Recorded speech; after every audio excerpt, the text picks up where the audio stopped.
Let me try to think about the language understanding a bit. So what does it mean to build an agent that's going to understand a natural language? And then, like the immediate thing that I come up with, that's okay, so how does it actually differ from language modeling? And at that point, there are two sides, right? So one is to view it as a statistical phenomenon, and the other way is to view it as a, like some kind of linguistics. Really, there is some theory and some structure that's going to generate the actual language. So the next question is, should we start reading linguistics? And already from the late 80s, people have realized that maybe that's not necessarily the way to go.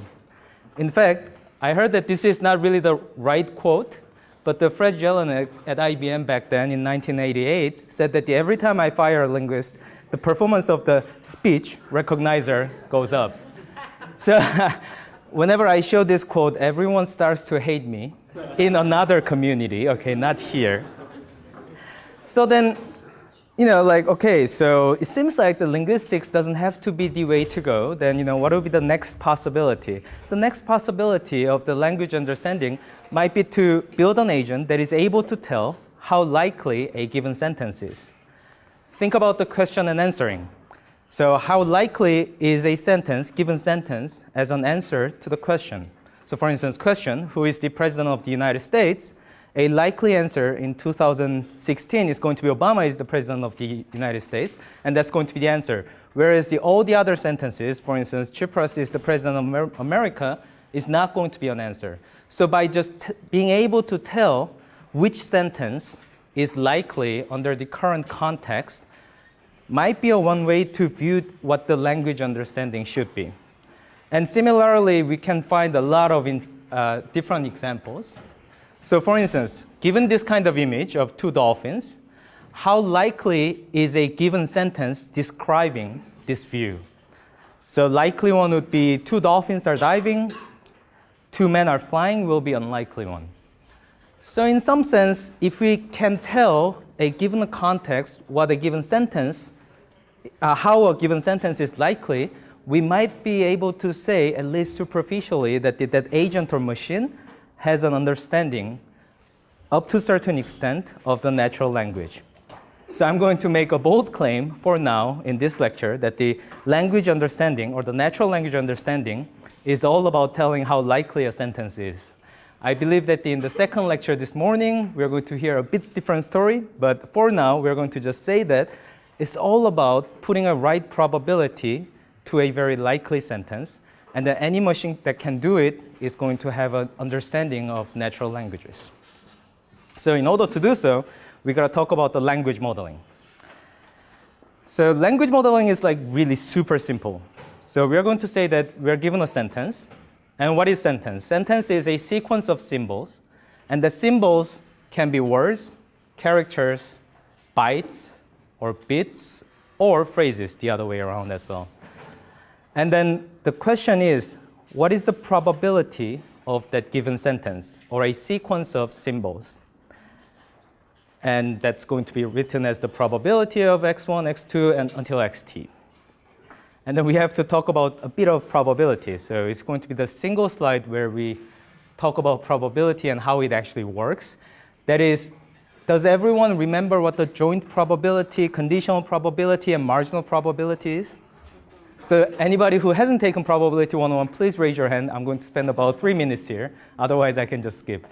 So you have selected a great set of students. Everyone has taken it. OK. So the joint probability, let's say we are given two variables, x and y. Joint probability is going to be the probability of both of them happening at a certain configuration. And conditional probability is given certain value or the event, what is the probability of another, let's say, variables happening at certain configuration. And marginal probability is after removing the effect of another variable, what is the probability of the remaining variable. And they are all related by this Bayes rule, where the joint probability is the product of the conditional probability and the marginal probability of the conditioned variable. Now, using that rule, we can rewrite the probability over a sequence of variable into a product of the conditionals, where each conditional tries to predict the following symbol, given all the previous symbols. Now, because there are like more than two variables, it's, like it might be a bit unclear, but if you look at it graphically, it's quite clear. So we're going to have the t different variables that corresponds to the t different symbols in a sentence. We're going to say that, okay, given given all the previous symbols, what is the probability distribution of the coming symbol? Right? So in this case, so the probability of the first symbol is going to be defined as it is, and then probability of the second symbol is going to be defined with respect to the first symbol, and probability of the third symbol is going to be conditioned on the first two symbols, and so on. And then we see that this is actually an exact, let's say, equation. So we lose really almost nothing except for the fact that we have imposed this kind of, let's say, conditional structure on the sentence. And now, since we have the probability, we can write the probability of a sentence. Now it becomes a straightforward maximum likelihood estimation. So given a sentence, given a corpus that consists of many, many sentences, we want to make sure that the probability the model assigns to each of the training sentences is going to be as high as possible. And it can be simply written as the max over the expectation over the corpus of the log probability of all the sentences in the corpus. Of course, looking at it now, it's pretty obvious that you want to do it, but apparently it was not that obvious that we have to go approach it from the statistical point of view. So for instance, in 1990, the people at IBM proposed that to do this machine translation in a statistical way, and then they submitted a paper. And before that, everything was writing about the rules and everything in order to make the translation system work. And the reviewers back then said that the crude force of computers is not science. Of course, the first author got really mad at it. No, the last author got really mad at it. But essentially, this view of looking at the language understanding or language modeling from the perspective of statistics is really important idea, but it's not really obvious as we think it is these days. So how do we actually compute the probability and then try to maximize or assign a good probability to training sentences? So What did he mean by the last sentence? The brute force of computers is not science. Do you have any idea? Right. So back then, as far as I know, they used the largest corpus that anybody has ever used before. And then in order to do so, they had to use amazing amount of computing resource at IBM, unlike all the other people who were fitting the translation model. If you use too much, it's not doing science. Exactly, yes. So which is kind of like, It's like cheating. yeah. But it turned out that this is a model that actually works, unlike the other existing models that were using less computers and doing more science. Okay, so the first approach we can think of is called n-gram language model. So when we looked at the factorization of the sentence probability, we saw that every conditional distribution of a teeth variable or the symbol was conditioned on every single, let's say, previous word. And that seems like too much. So we're going to make an assumption, or the nth order Markov assumption, saying that any of the teeth word or the symbol in the sentence is going to only depend on the n previous sentences. Not the sentence, sorry about that, n previous symbols. So it's written here. So the probability of xt is going to be conditioned on the variables from xt minus n to the xt minus 1. That might be actually n minus 1 of them, but okay. And then now, since we made this kind of assumption, what we can simply do is for each of the conditional probability, conditional distribution here, we're going to collect the statistics from a very large corpus. And collecting statistics sounds fancy, but all you are going to do is that they essentially count how many times xt minus n to xt minus 1, this phrase occurs in the corpus, and then also to count a slightly larger phrases, and then, just divide the latter with the former.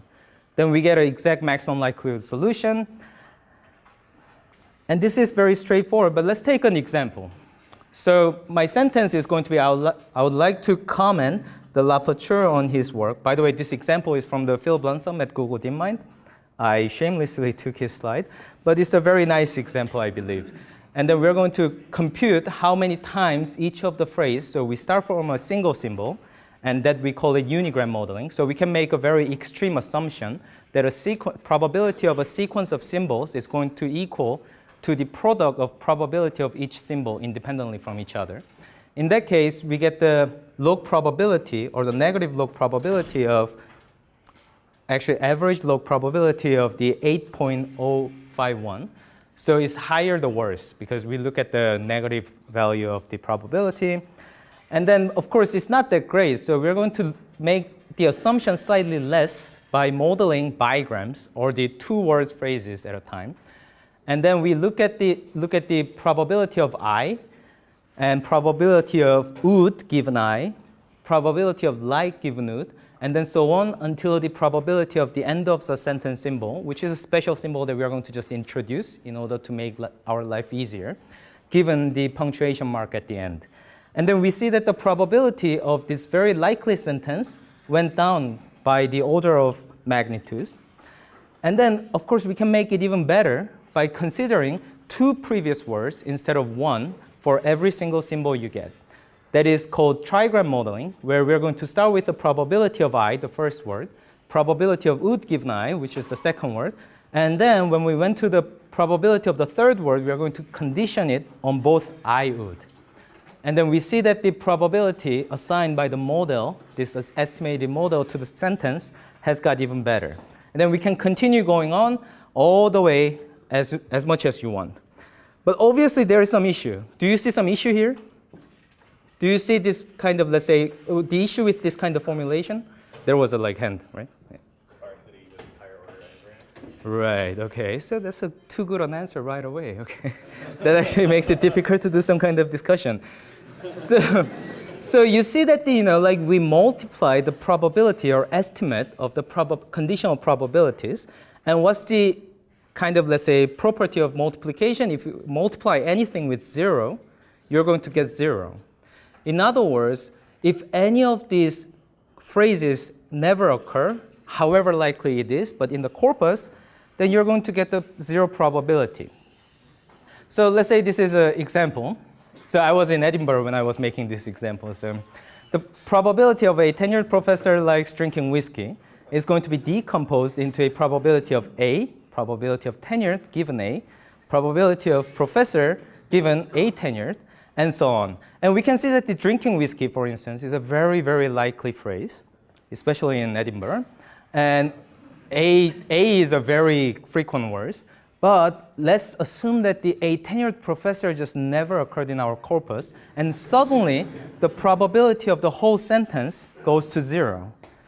And this is the issue often referred to as data sparsity or data scarcity. So when the data just cannot cover every phrases that we're going to expect to have in our test sentence, and as soon as there is a single phrase that does not occur in the training set, we're kind of doomed. Our model is going to simply put the 0 probability to every sentence that contains that kind of phrase. And obviously people have noticed this already from the very early days, and then there are a few. So they've been thinking about this issue of the data sparsity, and then there can be quite straightforward, obvious solutions. First of all, you can think of just smoothing it out.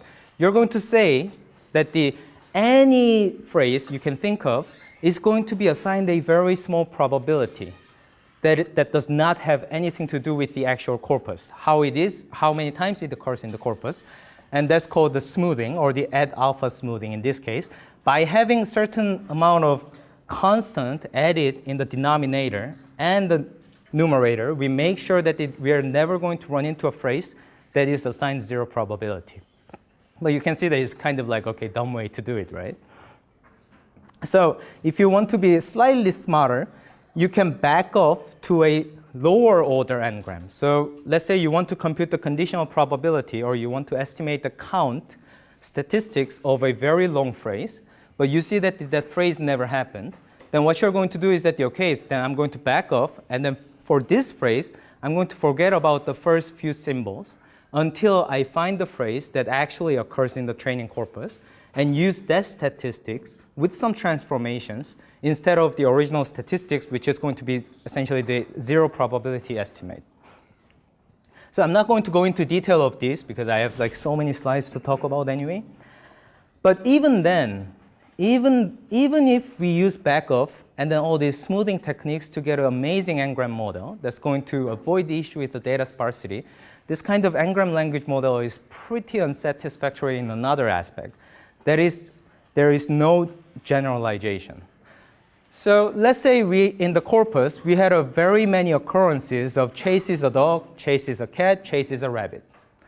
And then suddenly in our test sentence, there is a phrase that is Chase is a llama. And of course, we all know that the llama is an animal. I hope everyone knows. I think it's from South America. And because we know that llama is an animal just like dog, cat, or rabbit, even without looking at the corpus or anything, we can immediately tell that, okay, Chase is a llama is very likely. But now, let's say your training set didn't have, in the case of n-gram language modeling, let's assume that in the training set, there was no mention of llama at all. Then suddenly our n-gram language model is going to tell us that the probability or conditional probability of llama given Chase is going to be 0. Or, on the other hand, the model should have figured out that llama is a dog or cat or something similar, so we should put certain type of probability. Wait, why does that need to happen if llama is nowhere in the corpus as well? Sorry? Why does that need to happen? It doesn't. It's enough that it's not in that context. Right. Oh, no, okay. Exactly. Yes. So you can back off, but if this context was not there, then we can go to a very dumb estimate or just a 0 estimate. So this is really problematic. And I checked the Google book n-gram, and really Chase is a llama never occurs in the gigantic corpus or the n-gram that they have built. It's the probability 0 phrase we have here. Now, in order to avoid that, we can think of, let's say, going into the neural net land, right? So let's talk about how we can avoid that issue. So instead of having a count-based, table-based approach, now we're going to say that, okay, let's forget about it, and we're going to go into the approach where we're going to simply replace this count-based statistics with a function approximator that is parameterized by there should be a theta, parameterized by a theta, and the function is going to take as the input the context or the variables on which the current conditional distribution is conditioned, and returns the probability of the next word, xt in this case. So is it clear? So the transition from the n-gram language model to the parametric function approximator. But let's say it's clear for now. And then we're going to use a feed-forward neural net to replace this function approximator. And this work was done initially in 2000, or was it 1999, by Yoshio Bengio, who is organizing this summer school. So it's 2000, okay, apparently, yes. So first of all, we have to decide on how to encode or how to represent a given sequence. So that given sequence is going to be the context where the conditional conditional distribution is going to be conditioned on. And we're going to take the dumbest possible encoding ever. That is one of k encoding of each word. And we'll say that, okay, so we're going to build a vocabulary. So we're going to build a vocabulary, all the distinct symbols we find in a corpus. And we'll say that each word or the symbol is a vector that is binary and has as many elements as there are words or the symbols in the vocabulary. And we're going to set only one of them, one of the elements whose index corresponds to the index of that symbol in the vocabulary to 1. Now, for instance, in this case, we are thinking about the vocabulary of 6 symbols, and then xt minus 1 is the word or the symbol that corresponds to the second symbol in the vocabulary, xt minus 2 to the one that corresponds to the fourth symbol in the vocabulary, and so on. Now, why is it like the dumbest?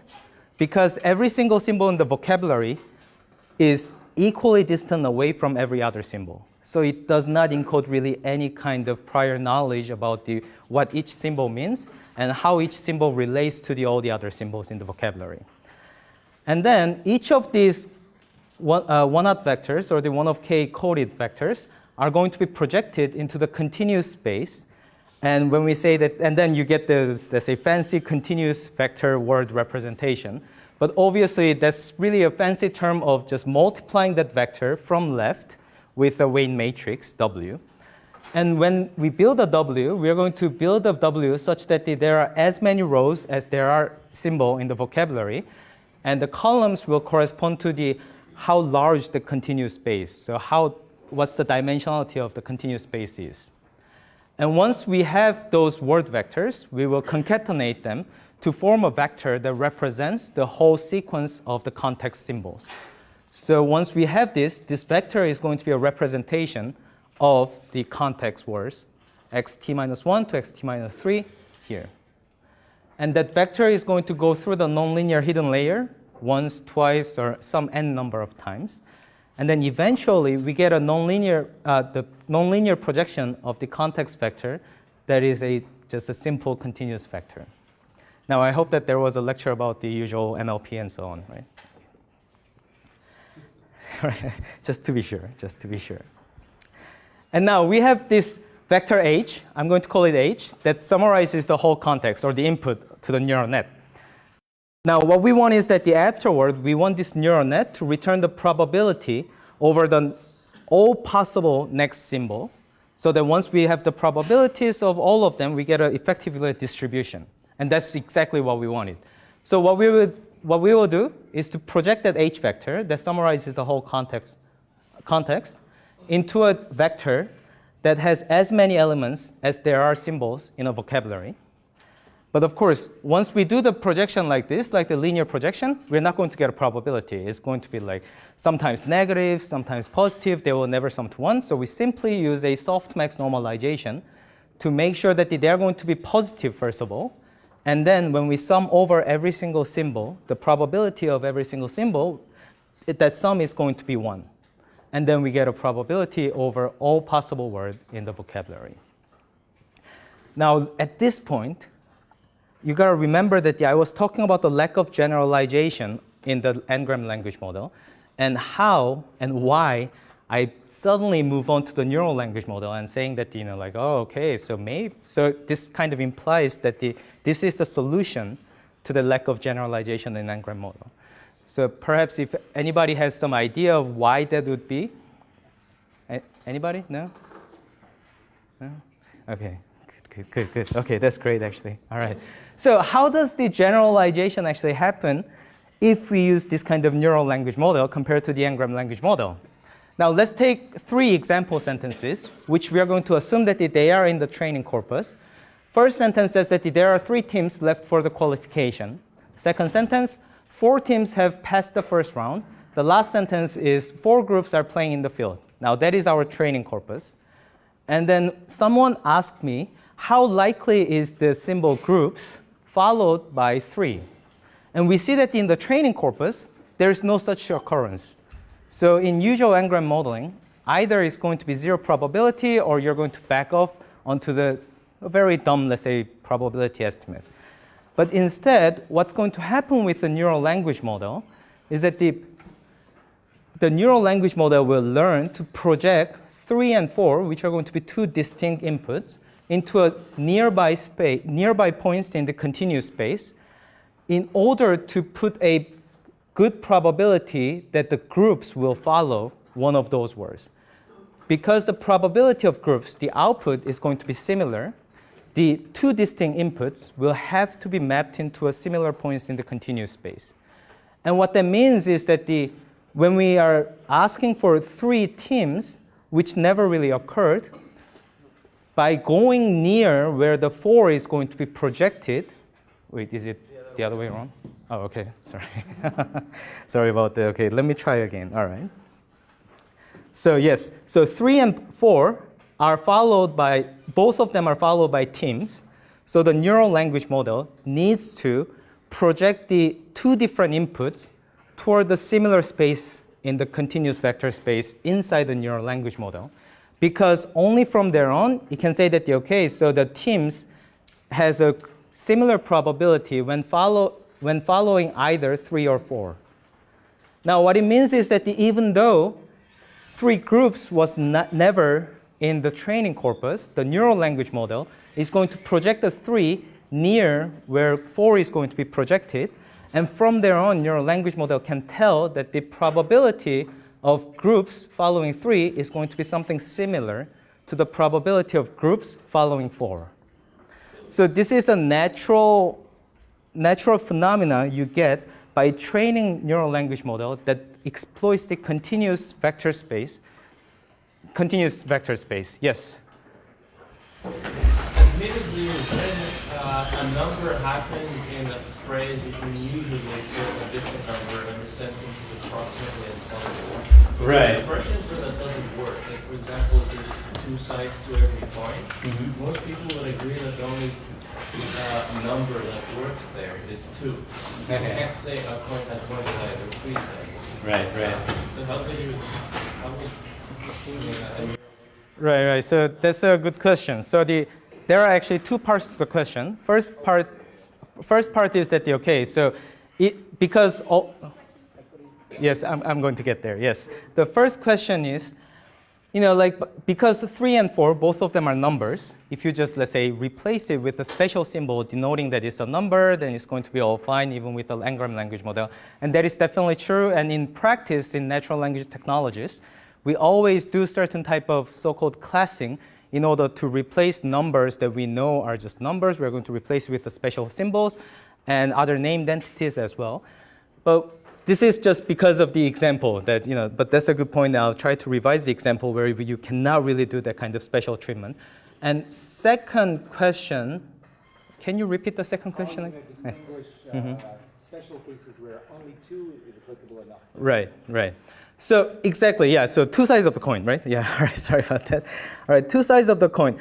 So even then, so if you think about it, let's say these 2 words, let's say 3 and 4, are going to be projected into similar points, so similar region in the space, but that doesn't necessarily mean that they are going to collapse onto each other. So there will be always some signal that neural language model can exploit in order to assign different probabilities to different contexts, however similar they are. So does that answer your question? Okay. And in particular, if you have a frequent phrase, then you can learn something specific about that frequent phrase. So any other questions? No, okay. That was just saying hi, right?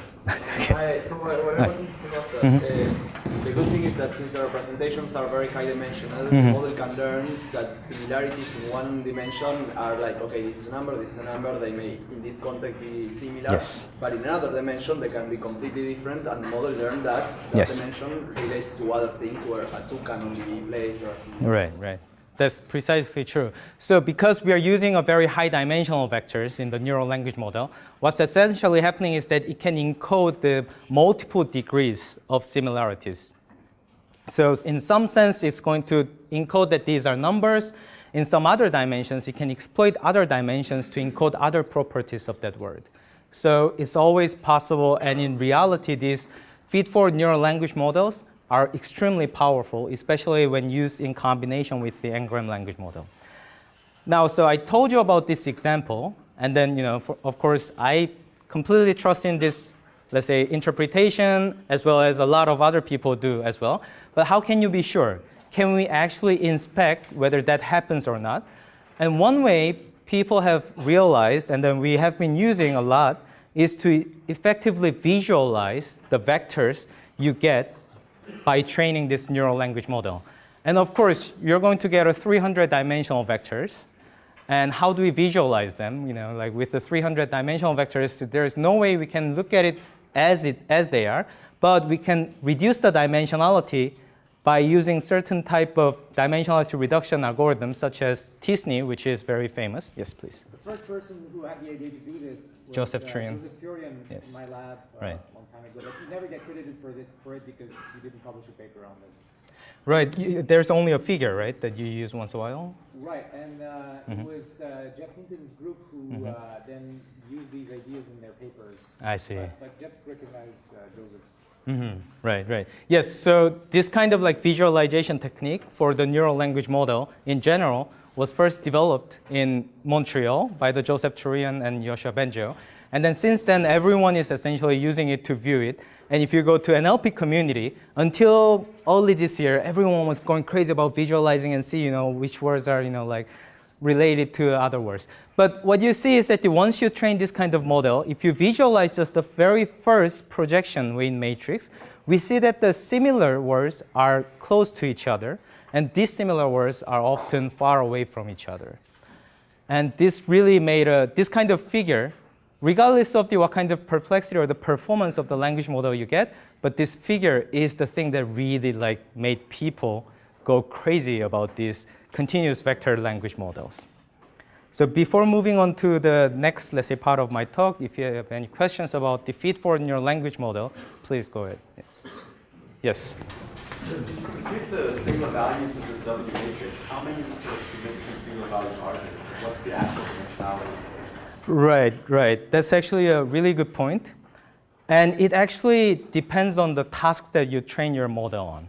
So for instance, if you train your neural language model, but not to predict the probability of the next word, but let's say to predict the sentiments of the given sentence, then what you get is that you get a very low dimension. So the rank of the, let's say, word embedding or the first projection matrix is going to be really low. And then if you visualize them, you see that all the words are essentially effectively separated along one dimension according to positive and negative signs. So it actually depends on the tasks. So how much it actually matters. So that is the kind of the answer that I really like most. And then second answer is that it turned out that the weight matrix here encodes certain, let's say, very shallow properties such as the frequencies as well. So if you look at the vectors of a very rare words, you see that they rarely change starting from the random initialization. And what people have recently found out is that you can essentially prune out most of the elements in the very rare words vectors. And then I guess that means that the rank is going to be actually much smaller than the full rank. I want to add something. So yes. frequent words need more dimensions than rare words because you have more data to figure out what they need. So if you were to just only cut the dimension, it wouldn't work as well. And nowadays the best models have, I don't know, 1,000 dimensions or things like that. So it's pretty large. Right. When we did our experiments, we started with 20 and then 50, and right. it just kept rising. Yes. Yes, please. So K is the total number of words that you want to consider, right? Sorry? K, capital K, is the total number of words. So the capital K. At the beginning, like 1 of K encoding. Oh yes, in the 1 of K encoding, K is going to be the number of symbols in the vocabulary. Yes. So if you want to add one more. If you want to add more, oh yeah, that's actually a good point. So let's say we train this model, and then we just realized that we got another set of training sentences, and there are symbols that didn't occur in the previous set of training sentences.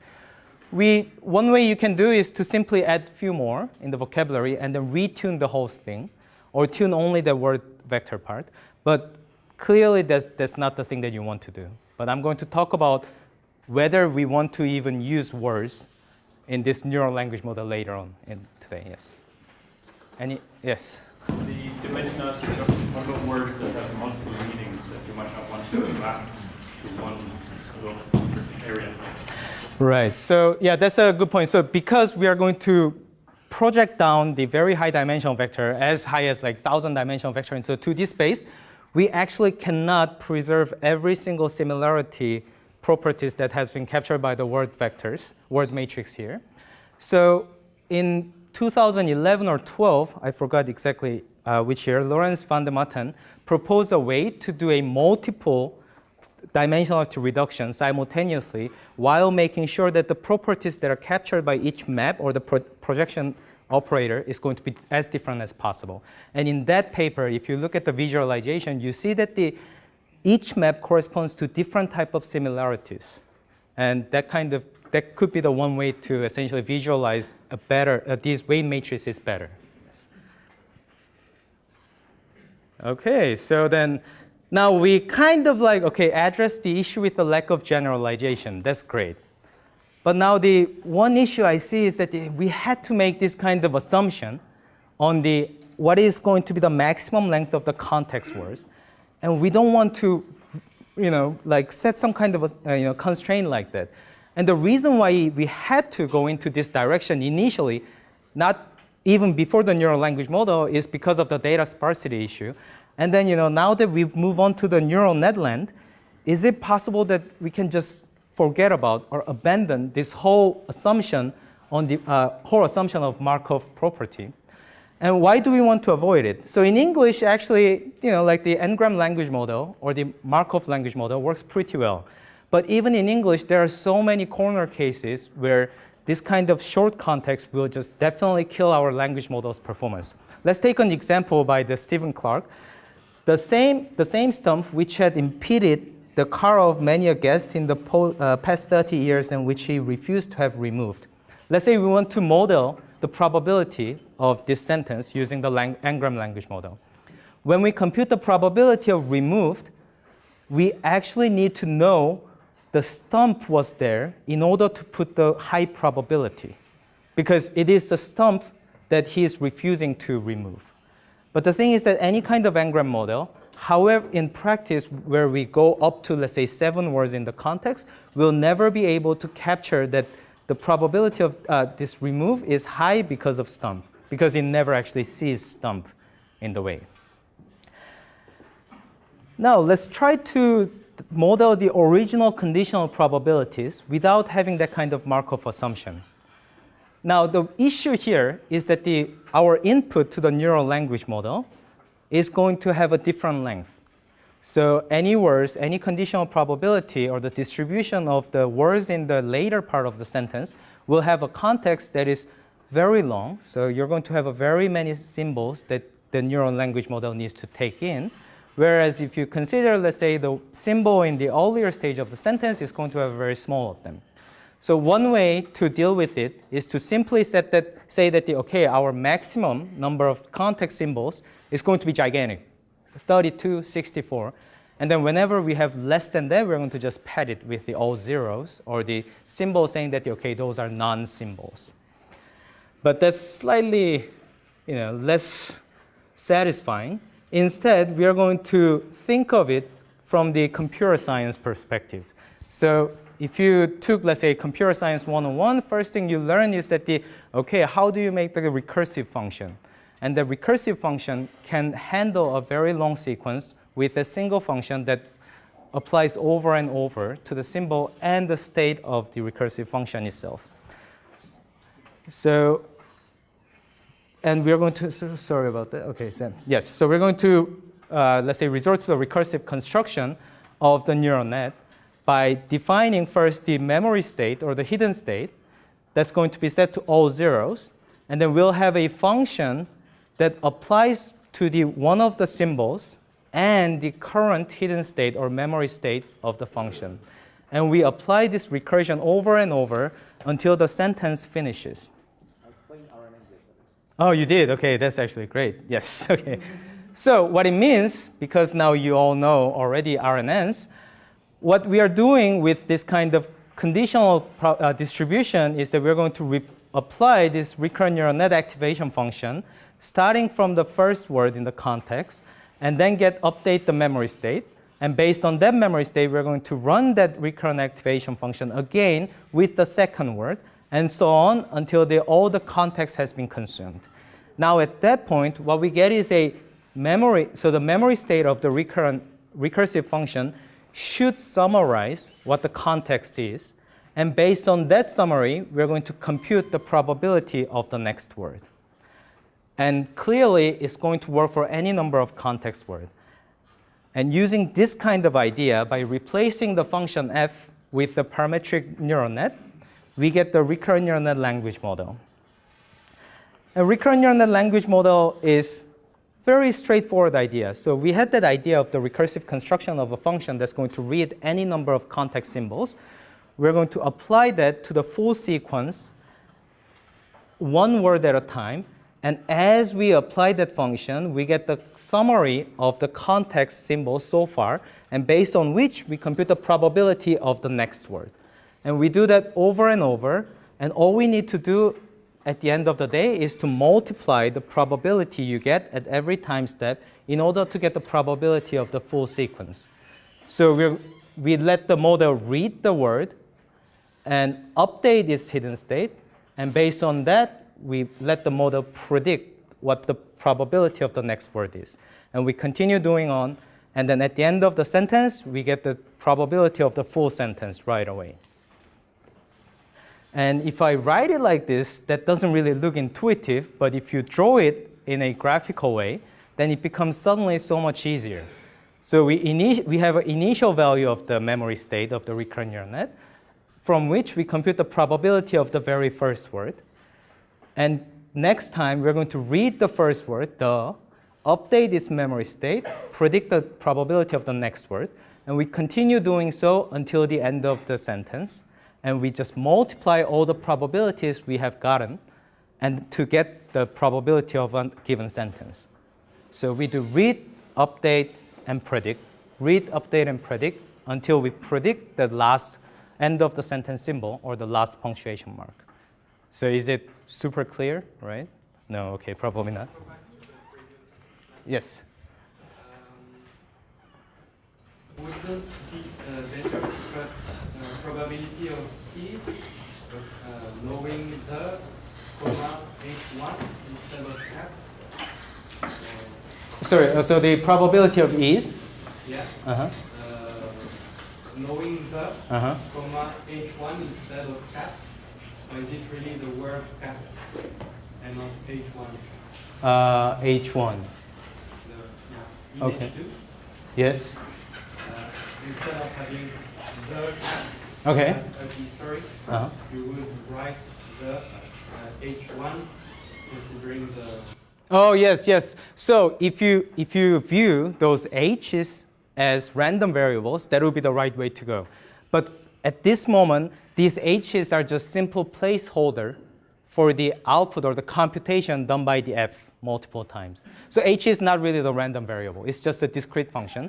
So effectively, by using h1 and cat, what we get is the conditional probability of is that depends on the cat, not only the h1. Yes?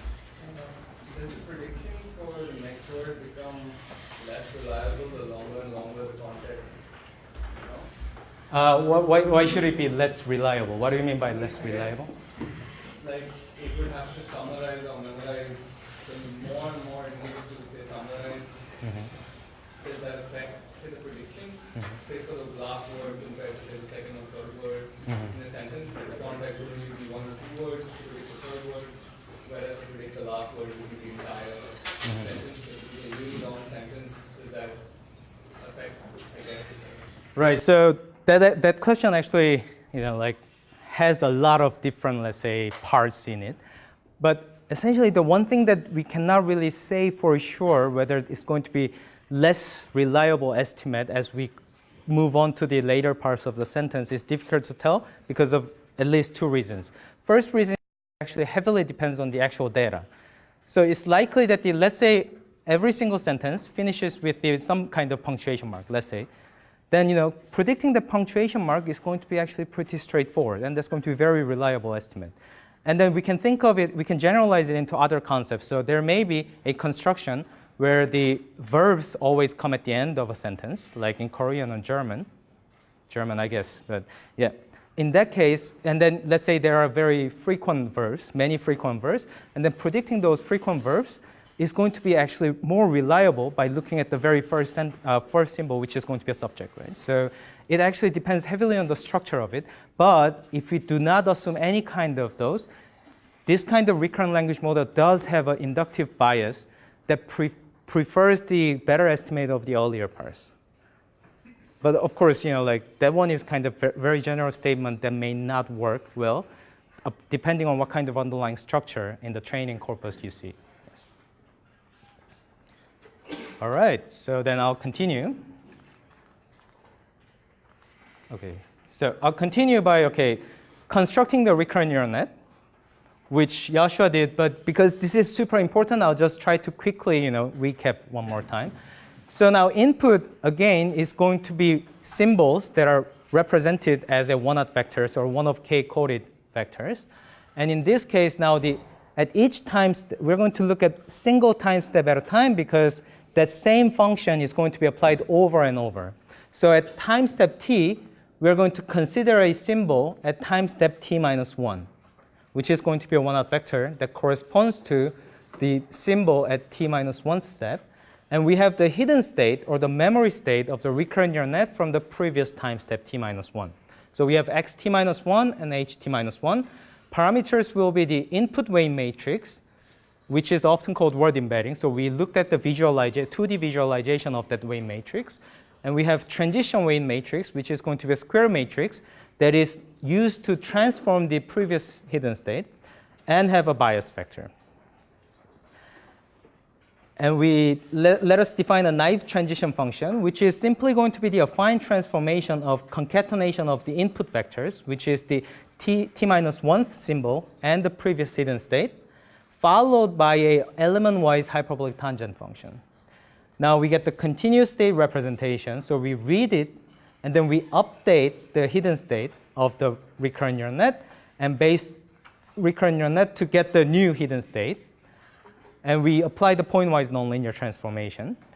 And now, because we have the hidden state that summarizes all the context symbols up to the t-1 symbol, what we're going to do is simply use the very same trick from the neural language model, or the feed-forward language model, where we transform the current hidden state of the recurrent neural net into the probability distribution over all possible symbols in the next time step, which is going to be simply the affine transformation of ht-1 into a vector that has as many elements as there are symbols in the vocabulary. And we use the softmax normalization to make them positive and sum to 1. And we get the probability distribution.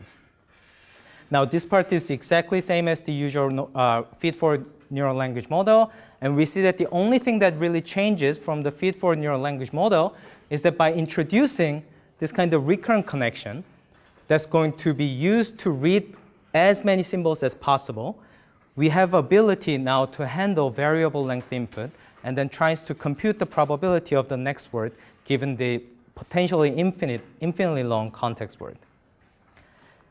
So we built it, and then I'm pretty sure you learned it already, but again, this is really important, so I'll go over it one more time. How do we train the language model is to maximize making sure that the model is going to put as high probability as possible to training sentences or likely sentences.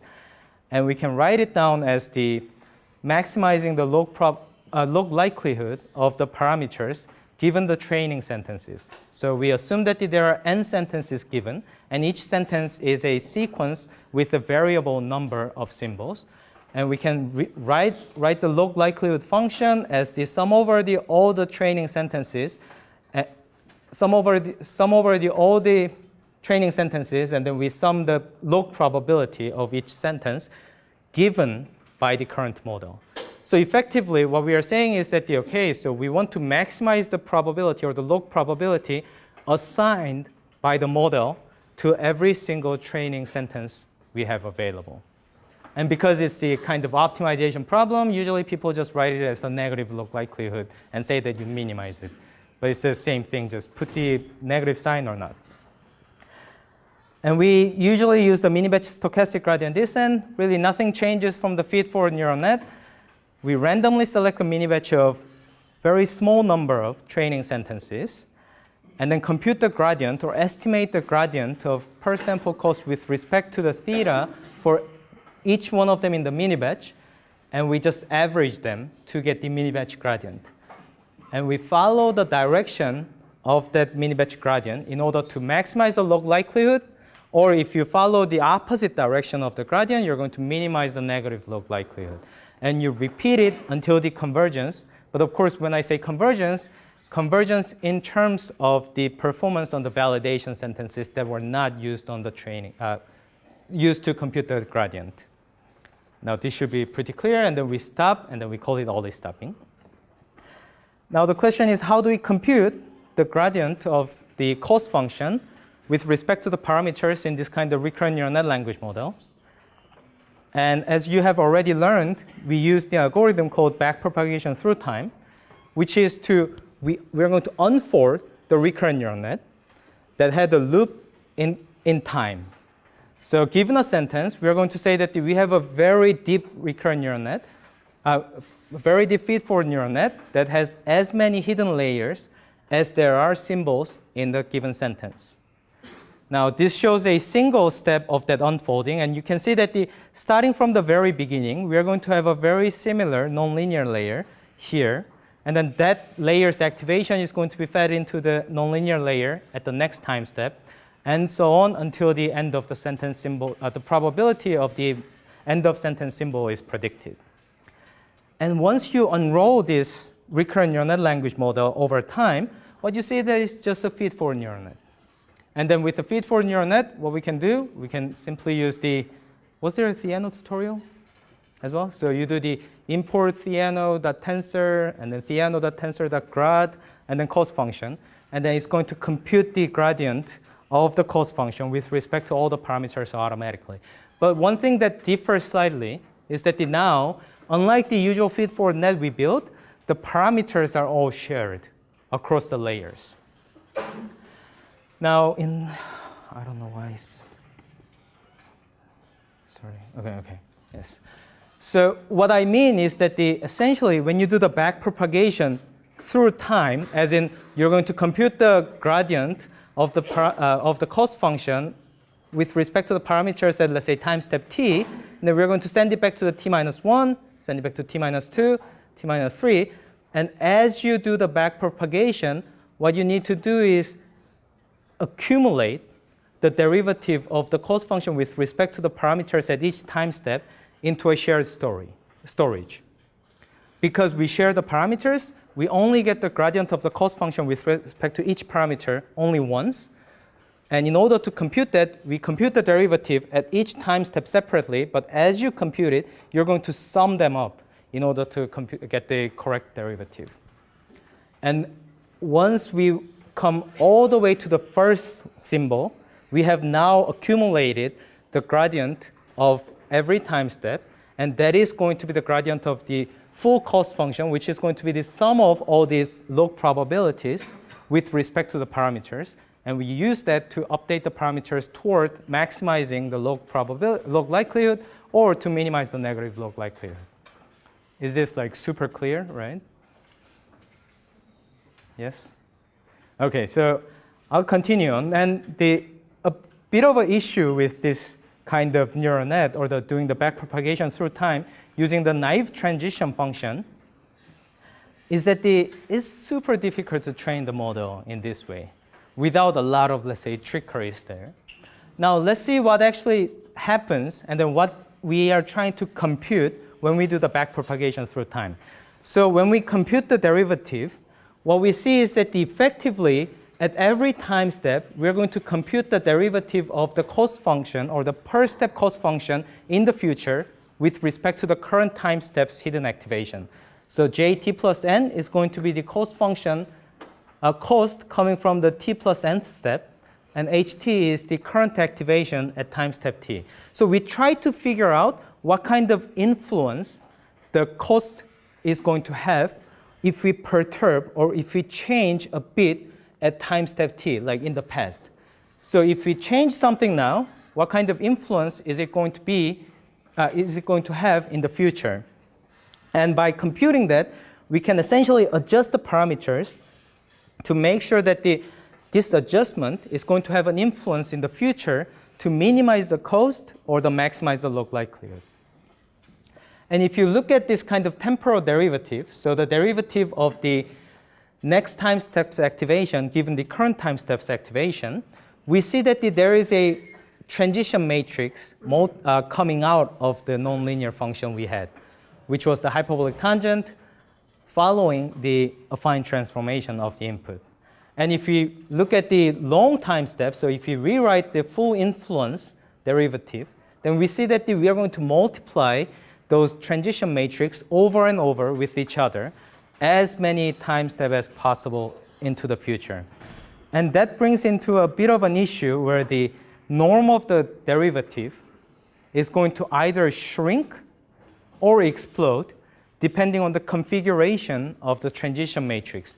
If we assume that we use the hyperbolic tangents, if the largest eigenvalue of the transition matrix is smaller than 1, it's very likely that the norm is going to shrink to 0. Because if you compute, let's say, 0.9 100 times, you're going to effectively get 0. But if the largest eigenvalue is going to be larger than 1, it's very likely that it's going to explode, as in if you multiply 1.1 100 times, then you're going to get a very large number. Which means that in either case, there's going to be effectively no learning signal that we can use to tune the parameters so as to maximize the log probability of a given training sentence. But turned out that the exploding gradient, so when the norm of the gradient explodes to the infinity, it's not really a problem at the end of the day. What people have figured out, including Pascanu and al. From 2013, who are here as a PhD student and then who is now at the Google DeepMind, what he and Joshua and Tomasz Mikolov showed is that you can simply look at the norm of the gradient, and then if that norm is too large, as in if it's larger than 1 or 5, then you're going to simply shrink the magnitude to that threshold. Yes? Oh, you did? Okay, that's great, yes. Did you talk about LSTM as well? Yes. Okay. So you learned almost everything, all right? But that's good, because I was thinking that you can do GRUs. I didn't spend a lot of time on GRUs. Okay. All right. Yes. So yes. So like you know about the vanishing gradient, exploding gradient, and then those are problems, right?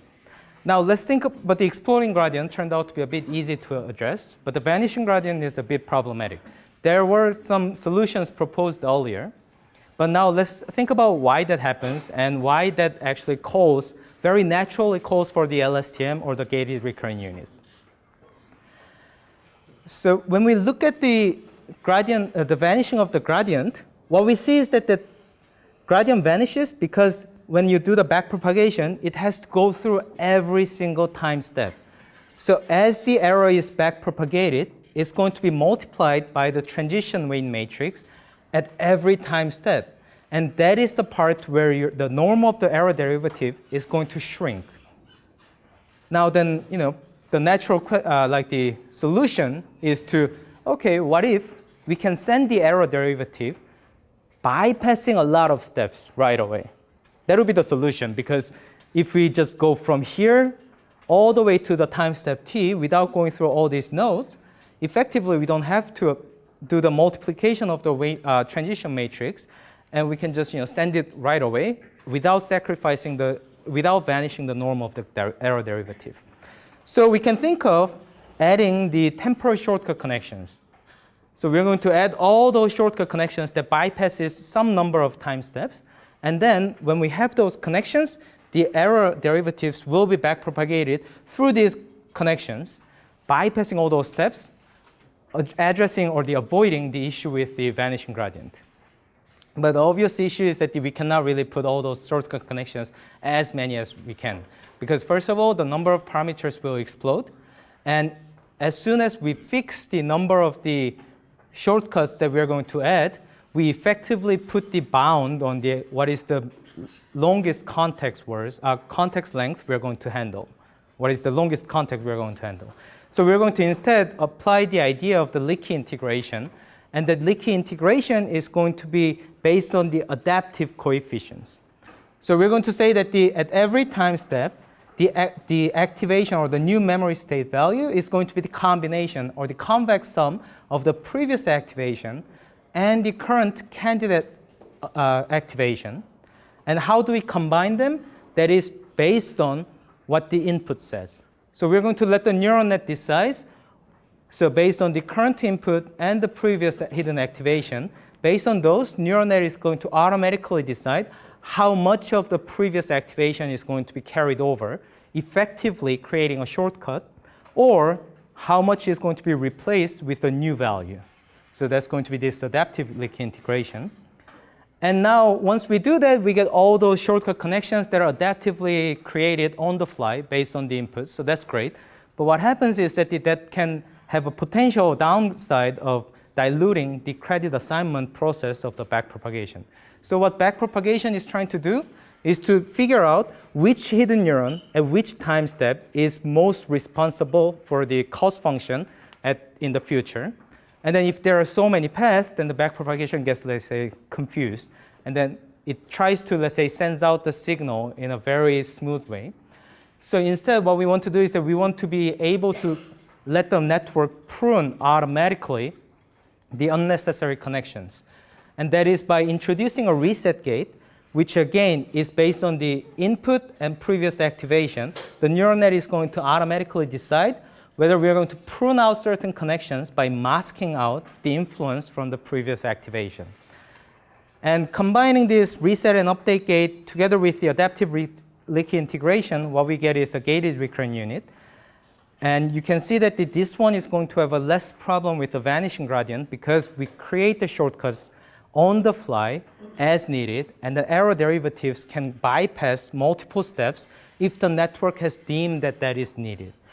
And this gated recurrent unit is essentially a variance, a simpler variance of the long short-term memory units, which were proposed already in the 1999 and 2001 by the group in Switzerland led by the Jürgen Schumituber. And the idea is very similar. Essentially, you want to make sure that the network is able to carry over the activation forward in time without overriding it, thereby making the error derivatives to be able to bypass many of the steps, and that effectively avoids the issue with the vanishing gradient. So I'm pretty sure this is the second time you heard, so you're like completely like, let's say, sure about all these things, right? Yes? Why can we be sure that you avoid vanishing gradients when putting the forget gate kind of pushes always you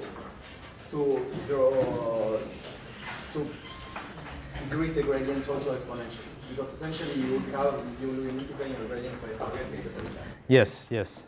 In fact, that's the thing that I didn't mention is that that is precisely the reason why we want to make it adaptive.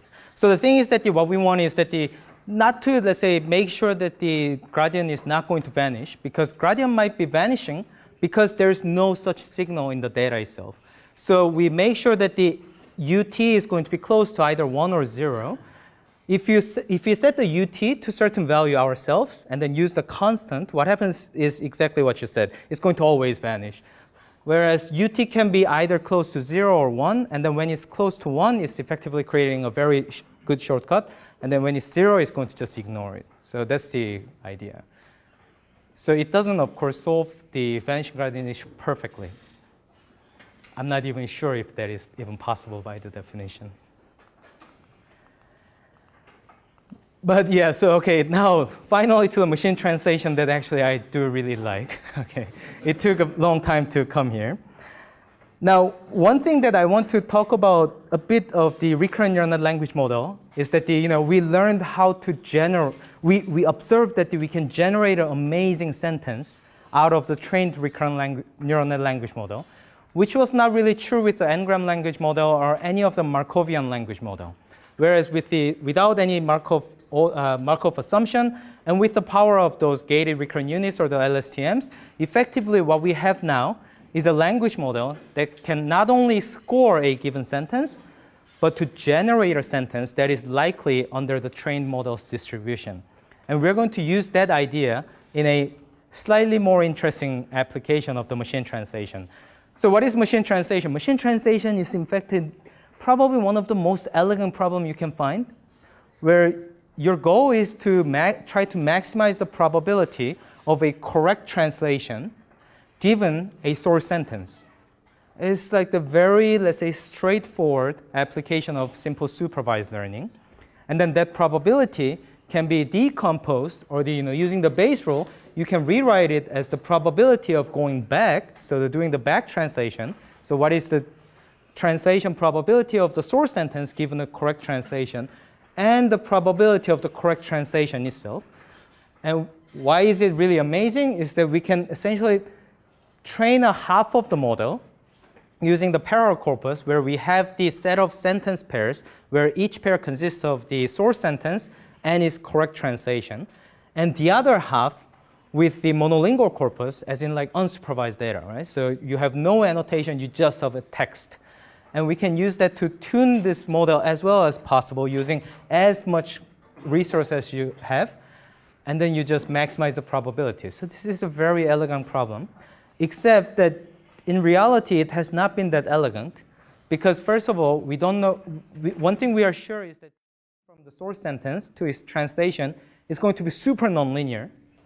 But the thing is that we didn't really know how to tune those, let's say, non-linear models in a very large-scale data. So what people have resorted to is to make a lot of feature functions. So which words correspond to which word in the translation, like how they are distorted, how they are ordered, all those different features, and then put it into the log linear model. So it's effectively a linear model.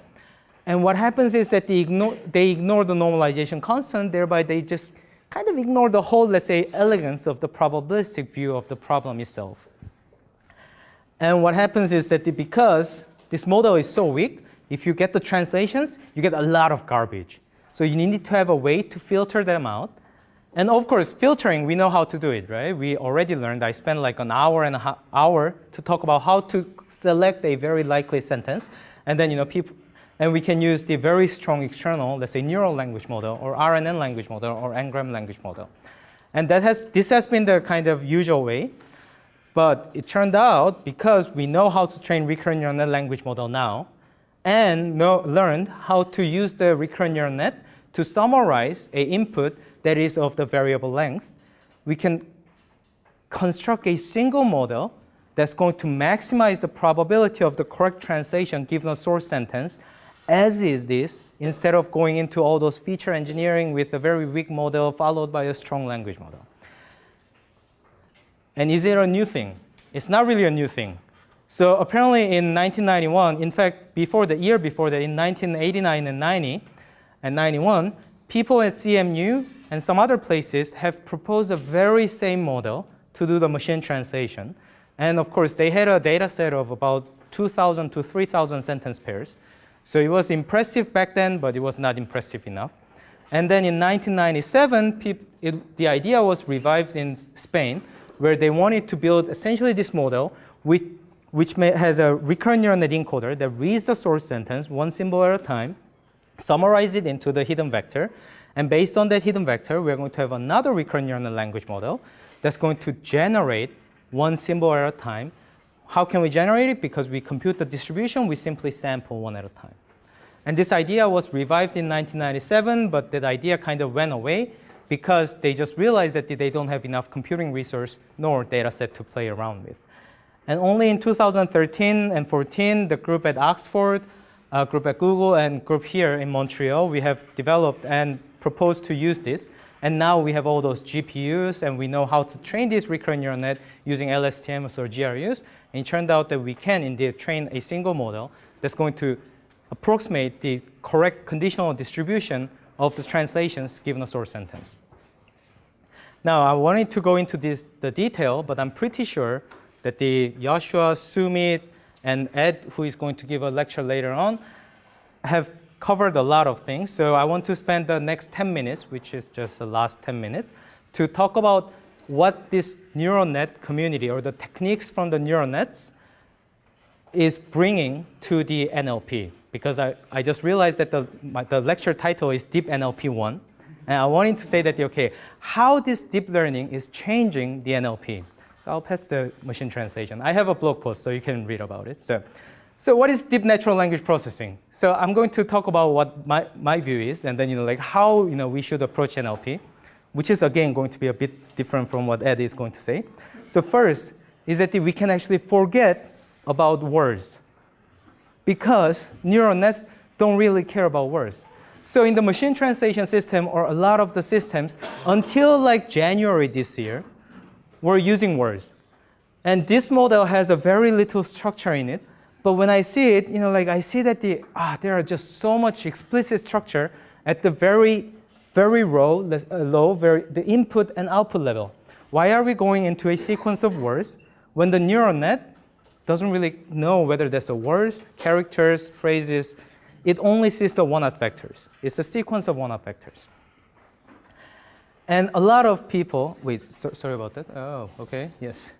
And there are legitimate reasons why you might want to use the words. The first thing is that we kind of have a belief that the word is a basic unit of meaning, which is a bit debatable.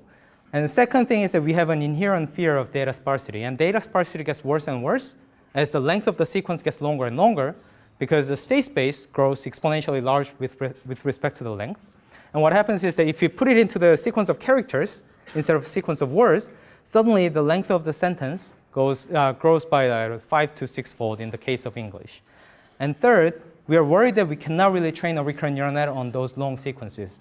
We were, right? And it turned out that these techniques from the deep learning in the natural language processing effectively has addressed those two most important reasons that we were working with the words. First, Yoshua Bengio already in 2003 and 2000 showed that we don't really have to fear the data sparsity if we go into the continuous representations.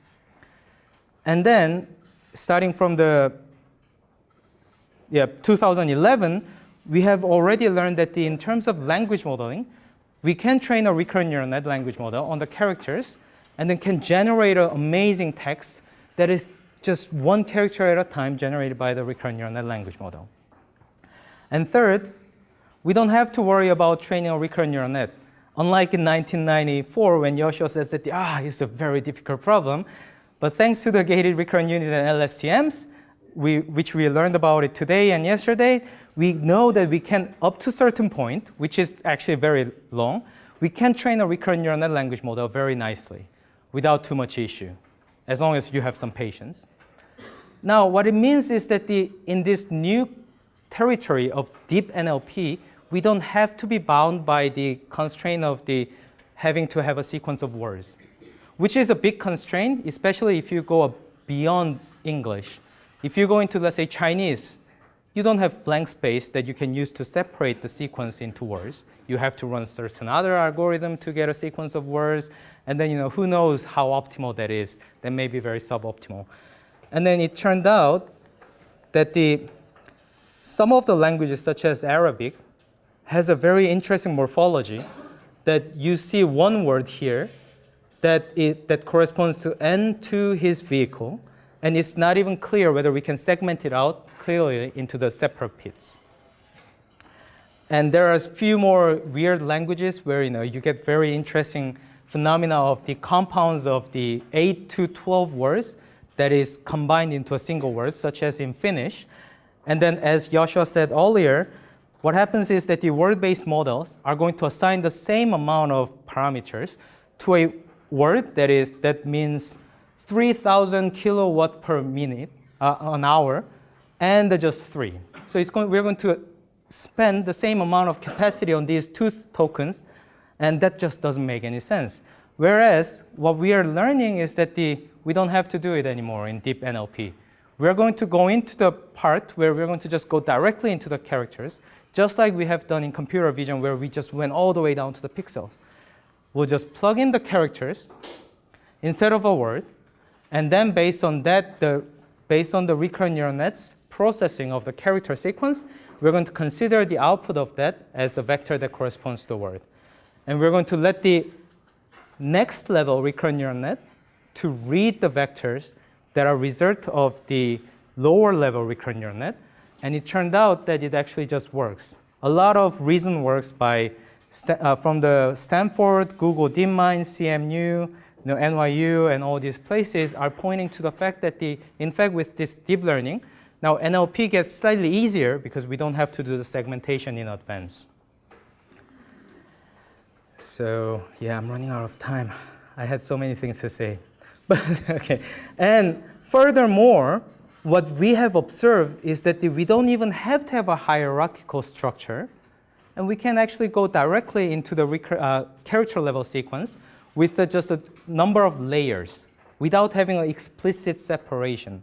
We just stack the recurrent neural nets, number of them, and then let it figure out how to segment it automatically inside the network by consuming a sequence of character without any kind of separation symbol saying that, hey, this is one word, there's another word.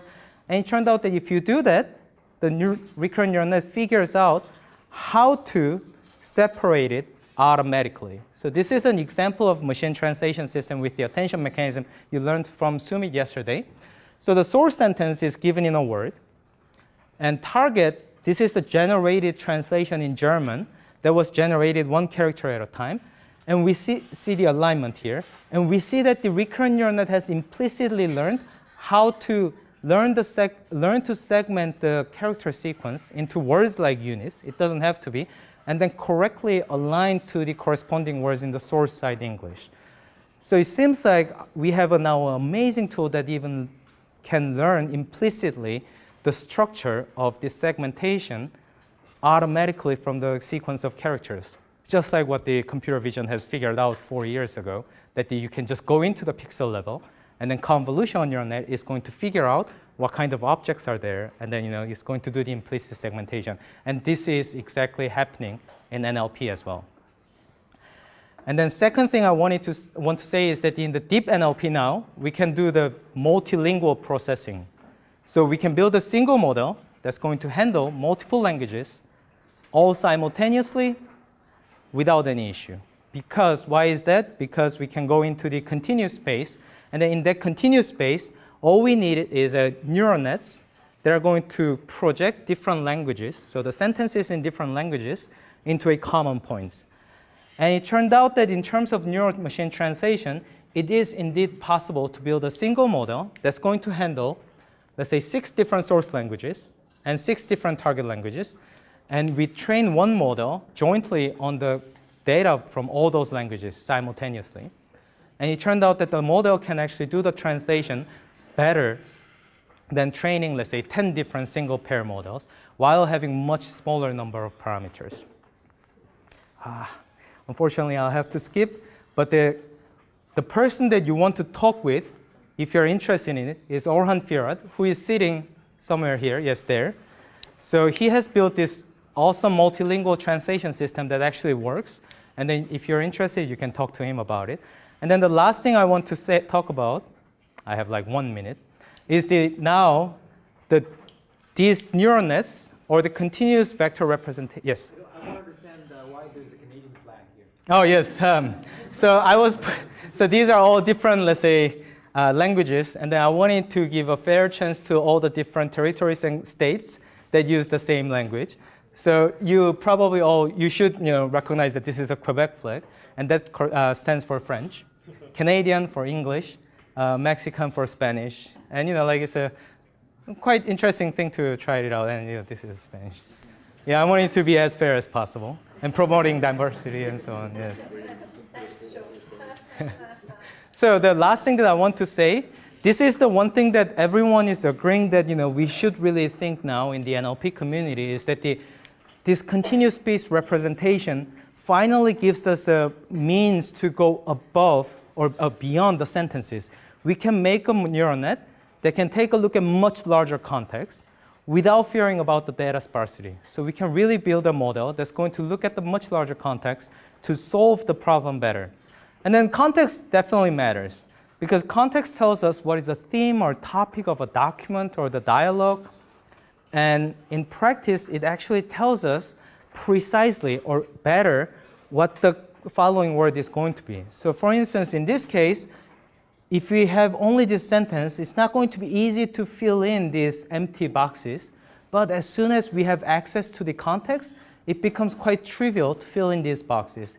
And with a neural net, we can naturally train one model that's going to read the whole context and then tries to model the following sentence in order to fill in the missing gaps.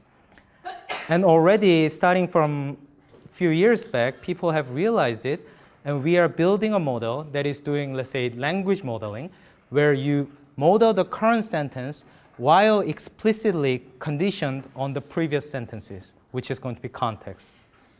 And it turned out that doing that gets us always a benefit in terms of the perplexity. So perplexity means how predictable next word is. So it directly reflects how good a language model is. And as we put more and more context, which is the x-axis, we see that the perplexity goes down, which corresponds to a better and better predictability, meaning that we get a better and better language model. And how do I know that the context actually tells us about the topic and theme? It turned out that the types of words that gets better modeled or better predicted are the words that are called so-called open class words, which are nouns, verbs, adjectives. Essentially, they are the ones that are going to be influenced most by the topic of the documents, whereas the functional words, such as the What do we have here? Okay, so coordinator, determiner, preposition, those things are, it has a grammatical function, and then topic doesn't really matter.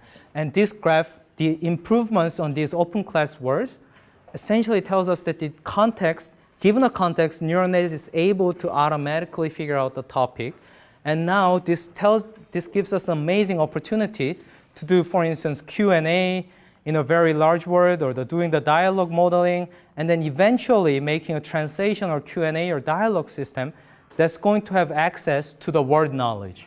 So think about building a neural net where input is going to be the question and the whole Wikipedia, or input is going to be the question and whole internet, and that neural net is going to try to answer the question based on the whole word knowledge. There is a possibility, and then this means that we have so many interesting problems that we can solve in NLP with this deep learning. And that's it. Thank you.